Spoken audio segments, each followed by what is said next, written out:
Hello. अरे शोभा तू यही जा बैठल बाड़ू, हम तोरा के कहाँ कहाँ न खोजनी, तू आके मंदिर में बैठल बाड़ू।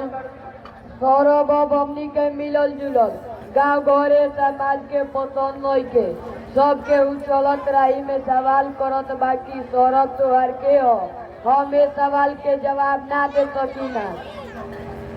कुछ रिश्ता ऐसा भी होला शोभा जेकर कोनो नाम ना होला, तू जानल चाहत बाड़ू कि हमारा और तोहरा का रिश्ता नाम बा। रुक जा सौरभ, हमार बात तो सुन के जा। अब तू का कहल चाहत बाड़ू शोभा? हम केकरा सहारे जियब, हमरा के छोड़ के मत जा। सोचल तो तहार काम बो शोभा, भला हम का बता सकीना, तू हमारा घरे जाए दो।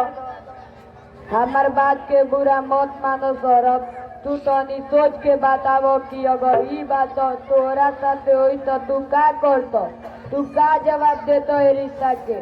जौना रिश्ता के कौनो नाम नहीं के, कुछ तो नाम दो ए रिश्ता के।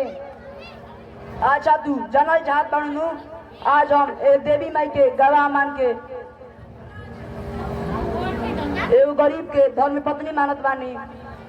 सौरभ तू ए युग के देवता बाड़ो, तू ही बता देलो कि एगो लड़की के का इज्जत होला ए समाज में।